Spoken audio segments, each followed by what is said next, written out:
This is Research Like a Pro, episode 338, When City Directory Indexing Goes Wrong. Welcome to Research Like a Pro, a genealogy podcast about taking your research to the next level, hosted by Nicole and Diana Elder, accredited genealogist professional. Diana and Nicole are the mother-daughter team at FamilyLocket.com and the authors of Research Like a Pro, a genealogist guide. With Robin Worthland, they also co-authored the companion volume, Research Like a Pro with DNA.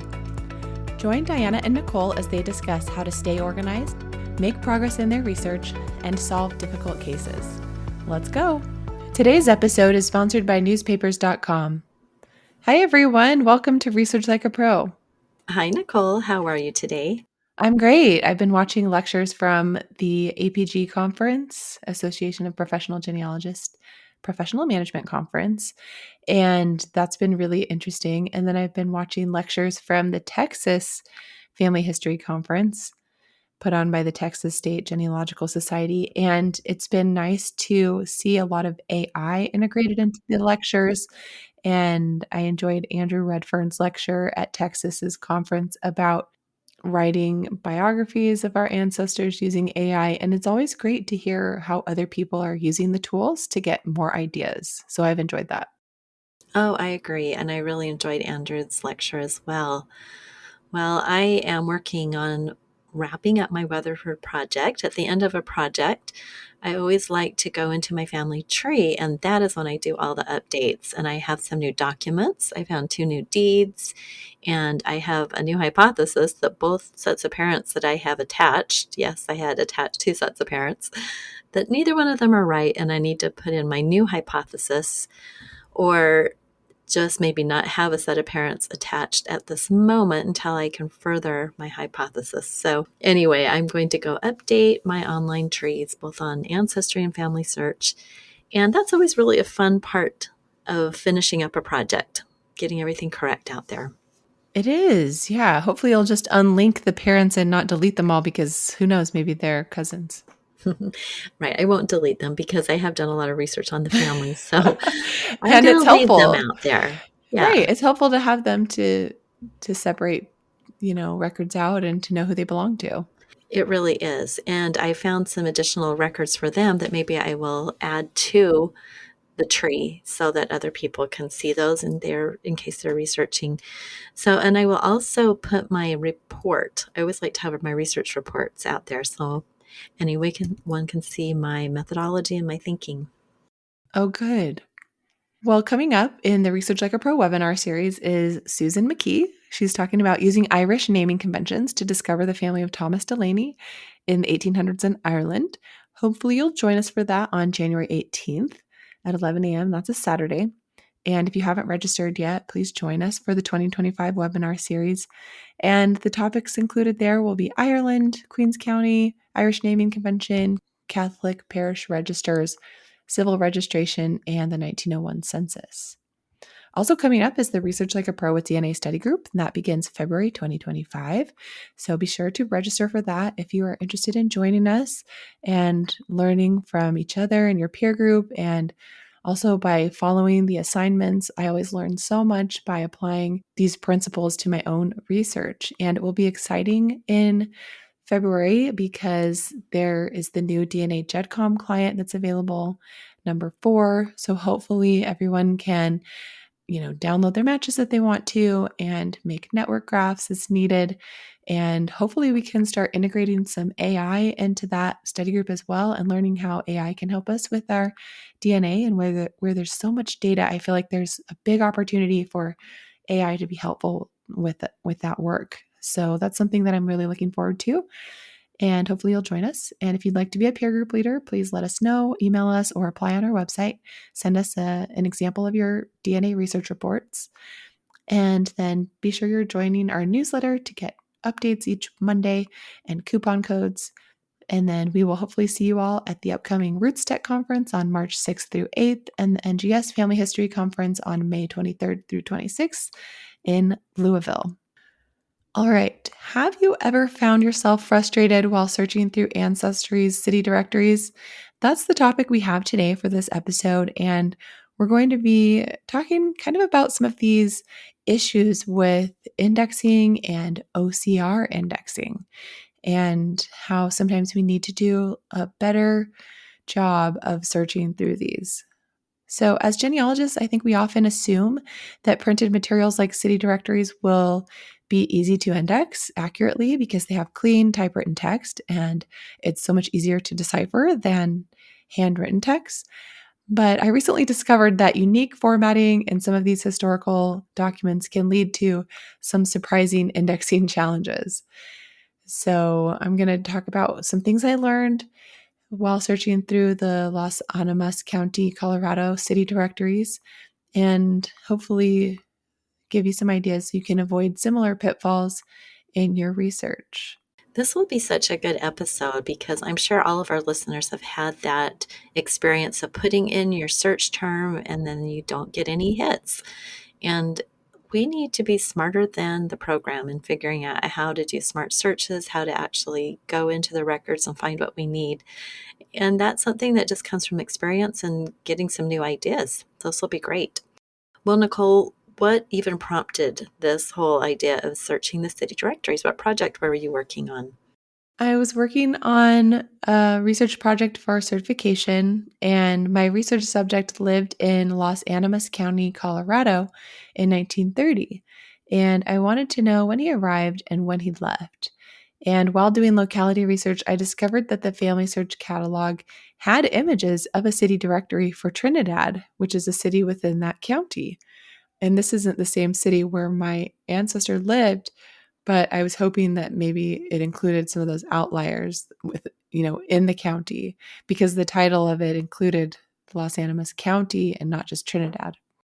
Well, the images at Family Search were locked, meaning that you can only access them at a Family Search center, except for the year 1921. So I could open the microfilm that had been digitized for that year online, and I opened that directory and saw that the full title stated that it included not just the city of Trinidad, but all of Los Animas County and its smaller communities. So that was really exciting.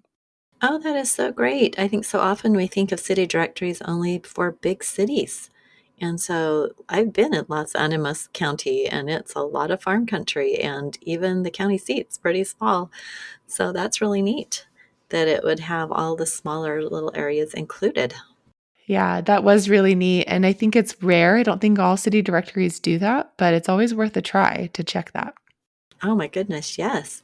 So, what challenges did you face when you tried to access these other years? Because, of course, when you have a city directory and they're done every single year, you want to get the whole run of them, not just one. So, how did you try to get those online? Well, first I thought I just need to go to the Family Search Center in Tucson, but then I thought, well, maybe they're online somewhere else. So I searched online to see if any city directories were available online somewhere else at a different image provider. And I did find PDFs of the directory somewhere else. I can't even remember. It was like a random website. But looking at the PDFs online, it wasn't letting me search them using Control F. So I looked manually by last name, but they restarted the alphabetizing with each city and each small community within Los Animas County. So it was quite time consuming. Yeah, that would not be the most fun thing to do, especially if there are a lot of small communities. Then you had an exciting discovery. What was that? Oh, well, obviously, city directories are in a collection at Ancestry. So I thought, well, maybe they're in Ancestry's collection. It didn't really dawn on me until that moment because I just figured that if my ancestor was in the city directory collection, then it would have already appeared as a hint in my tree. That was surprising that it didn't appear as a hint. And I did look in Ancestry's city directory collection and they did have it. They had all the Trinidad directories from 1902 to 1935. And I have to take back the word all because they didn't have every year, but it was about every other year. Sometimes it was every other year, but sometimes it was longer gaps. So I went ahead and performed a search for my ancestor's name in the directories, and I put the location as Los Animas County, and nothing came up. And that was weird. So I widened the search to just the last name to Los Animas County, and I still didn't see his name in the results. So that was disappointing. But I wondered if, something was wrong because I did know they lived there in 1930 because that's where they lived in the 1930 census. Oh my goodness. Isn't that so interesting? And it makes you wonder. I'm sure the indexing was machine indexing. And as we've been talking about AI, this is another form of artificial intelligence that these companies use for indexing. So, of course, there could be things missed or not completely accurate. So, what did you find when you went into the actual images yourself? Because that's the next thing we do, right? After we don't have anything pull up in the search bar, then we just go look ourselves. Right. And that's what I had been doing, and had anticipated doing at the Family Search Center, because they had the images there too. I just thought I would go look through and look myself as if I was paging through the book. But sometimes when we're searching a database, we don't always think to go look at the images and just browse the pages at Ancestry. So I decided to do that, and I did find my ancestor right there listed by his last name in the section I would have expected. And then it had his first initial and then his middle initial, followed by his post office. And that was interesting that it had the post office. I was surprised to see that the indexing didn't pick this up, and I was wondering, why didn't I see this in my search results? And I had just assumed that because this was a printed city directory and somewhat easy to read, that the indexing would be accurate. But I realized that the indexing process had mistranscribed the middle initial and added the post office as a middle name. So it had all kinds of weird stuff. So I didn't notice it because it had this extra name of the post office as part of the person's name. Oh, that is so funny. Interesting. So, did you notice that happened with a lot of the names? Yeah, so here are some of the other examples. The names were all indexed strangely with the name of the post office as the person's middle name. So when I opened the bottom of Ancestry, where it has all the indexed names from that page, I could see clearly that it had done it like this, but it basically had, like, for a man named John H. Harmon, instead of putting John H. Harmon, it put John H. Trinidad Harmon. And for H. H. Harmison, it had H. H. Branson Harmison. And Branson and Trinidad are names of the post offices. So John H. Harmon lived in Trinidad and H. H. Harmison lived in Branson. And so, you might see these results in the search results and be like, that doesn't sound quite right. But for my case, it was extra difficult because it was only initials and one of the initials was wrong. So it really didn't look like a match at all. And so I didn't even click on it. So I guess there's two lessons here. Like, you can just browse the image or you can click on anything with the right surname and check it to see what it actually says. That's so interesting. You wrote a blog post about this, and looking at the image, I can see that it basically messed up the indexing for every person on there. It always wanted to add the post office to part of their name. Yeah. And it's really silly. A human doing that would have known, at least I hope. But if it was a computer, I think it's excusable. The other thing about it is possibly why it's unique and different is that it was actually taken from a list of taxpayers in the county, and that's why it has their post office name instead of like their address. And typically in a city directory, you'll see a street address for that city, but this was like a separate like another half of the city directory that has a list of all the taxpayers in the whole county. Interesting. So, this is another lesson to when you look at a collection like this, really go into the source. And I always like to say, look at the very beginning, look at the end, kind of scroll through it, get a feeling for what this is all about. And city directories, that's something really important to do because it can have several sections, just like you discovered here. So, wow, that's great. Well, let's have a word from our sponsor. Imagine curling up in a cozy chair, scrolling through newspapers.com and discovering a family member smiling back at you in a photo you've never seen before. Give the genealogy lover in your life a gift subscription to newspapers.com and make this a reality. They'll break through genealogy brick walls with access to hundreds of years of wedding announcements, obituaries, family stories, and so much more.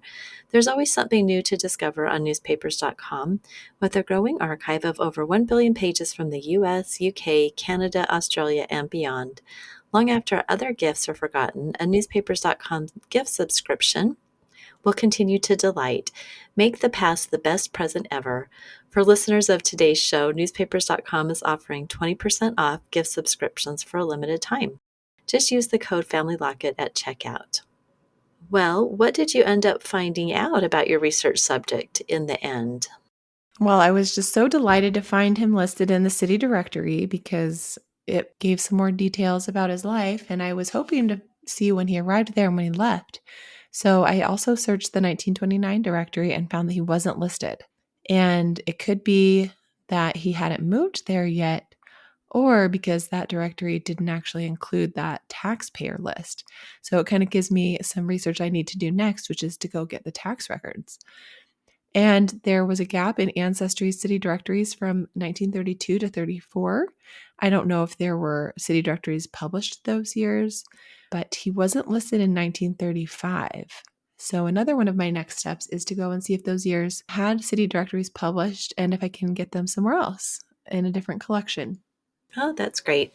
So, of course, when you find one record, it always leads you to more records and more research, doesn't it?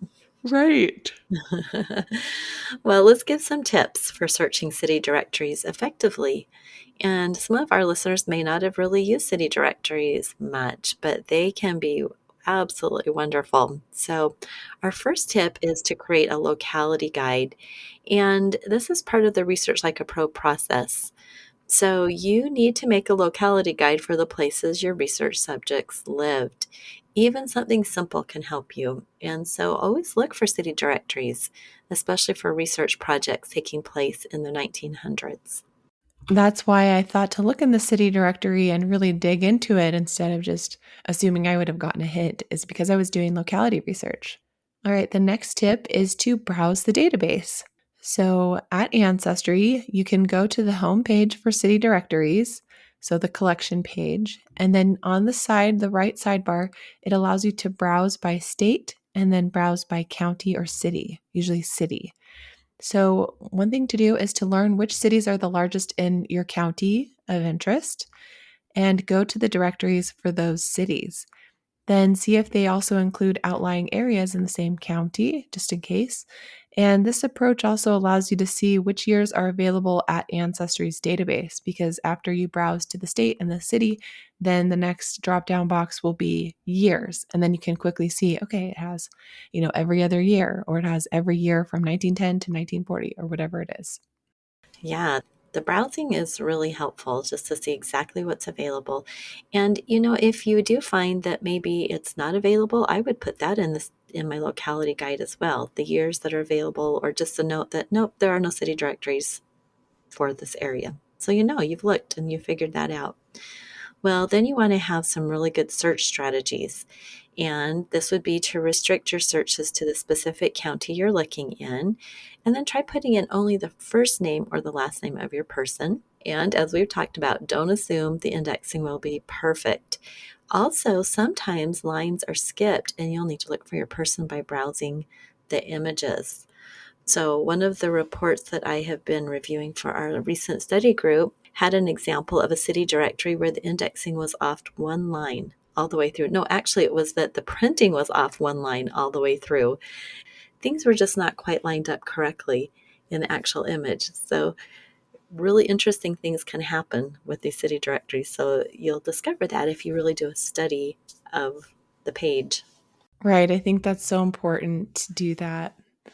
The next tip is to check multiple sources. So consider Family Search's catalog.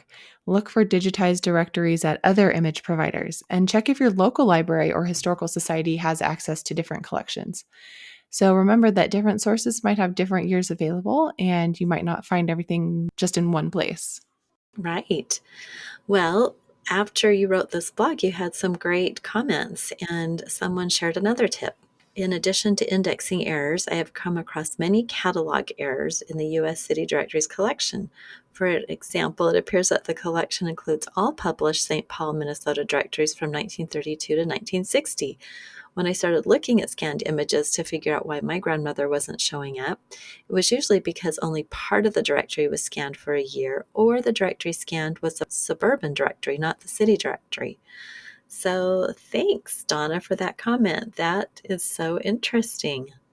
Right. It's challenging to recognize that some parts of a source might be missing when they're just included in part of this big collection. So we really have to do a source analysis to fully understand what there is. And it sounds like Donna really did a good job with that. Yes.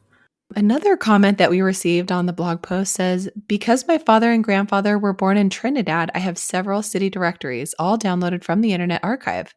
However, I would not have found your example of John Harmon in 1931 because whoever digitized the 1931 directory managed to cut off the last line of page 348. All the other people in the image are there, but the last line is mostly missing. So that's another thing to be aware of is just imaging errors. So thanks, Marshall, for that comment. That is a great comment, something we have to be so aware of. Well, after talking about city directories and your work with this, what is your key takeaway in this record type? Well, it reminded me that even with modern technology, indexing can still be wrong and can present challenges. So sometimes the format of the historical documents can lead to surprising indexing, and there's still no substitute for just carefully examining the original images. And what started as a frustrating search turned into a valuable lesson and a delightful discovery. And the lesson was about thorough research methods and the importance of not relying solely on searching the database. So we just have to sometimes look with our own eyes if the OCR is not catching it. Absolutely. Well, thanks everyone for listening. Hope you've enjoyed this discussion on city directories, and hopefully it will give you some tips on looking for city directories, but also taking a second look at some of the sources that could be problematic. Some things that you're not finding, maybe there's a reason why you're not finding them. So we wish you the best in all your research, and we will talk to you later. Bye-bye. Bye. Thank you for listening. We hope that something you heard today will help you make progress in your research. If you want to learn more, purchase our books, Research Like a Pro and Research Like a Pro with DNA on Amazon.com and other booksellers. You can also register for our online courses or study groups of the same names. Learn more at familylocket.com/services. To share your progress and ask questions, join our private Facebook group by sending us your book receipt or joining our courses. To get updates in your email inbox each Monday, subscribe to our newsletter at familylocket.com/newsletter. Please subscribe, rate, and review our podcast. We read each review and are so thankful for them. We hope you'll start now to research like a pro.